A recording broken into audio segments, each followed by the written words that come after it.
Speaking of maybe some other potential moves, Liverpool are reportedly in the driver's seat for two big signings, Timo Werner and Koulibaly of Napoli. Craig, let's go to the fantasy world here. If Liverpool got those two players, who would stop them? Well, it depends what others do. And it doesn't always necessarily work out that way. You might be competition for places. If they were to go and get those two players, it's a big statement. Particularly, I think, the Koulibaly signing, even though, he's the older, I believe, of the two.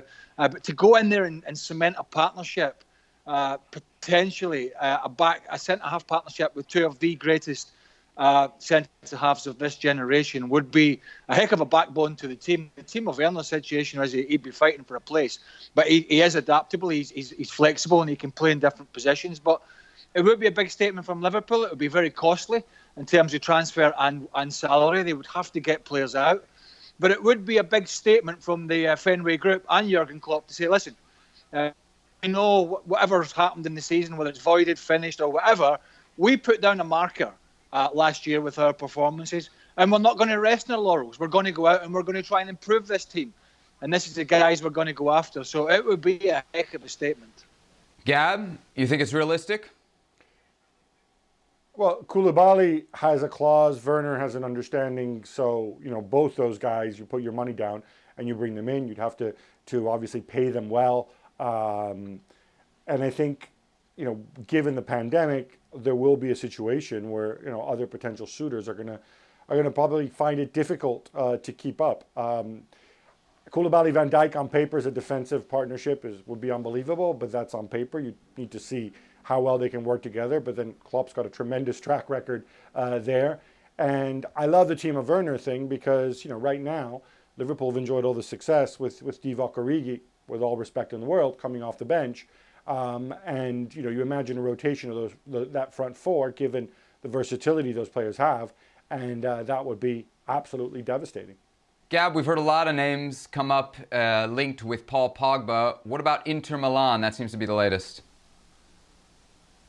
Yeah, Gazzetta dello Sport in Milan going really, really big on this. They fashioned some sort of scenario where Lautaro Martinez goes to Barcelona and Pogba comes in. And look, I'm not buying any of this right now, given that Inter's financial situation remains a little bit parlous, given that I think one of the single biggest determinants of what Inter Milan do, if and when the transfer market reopens, is whether Mauro Icardi stays in Paris, where Paris Saint-Germain, where he's on loan, or whether Paris Saint-Germain pick up the option to keep him. Because if they do that, then all of a sudden you've got 80 million euros in there.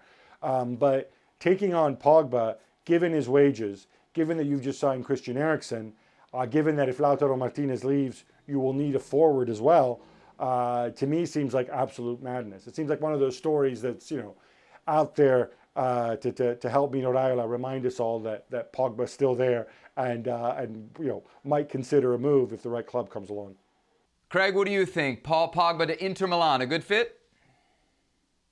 Well, I think any club that's striving for success, even though Paul Pogba hasn't been his sizzling best for the last couple of years, at least at Man United, he's still one of the most talented players in world football, and he's a game changer. And, I think ultimately, and we talked about this when Christian Eriksen signed, Gab and all the boys, was just how does Eriksen fit into the Conte system and how would he shoehorn them in there? Well, being a playmaker, Paul Pogba is much easier to shoehorn in because he's more of a natural midfielder. That being said, we know Antonio Conte gets frustrated on the sidelines. We know he sort of berates players, cajoles them, and he's very effervescent. And you wonder how that relationship would work. I'm with Gab on it. I think at the moment it's a little bit pie in the sky.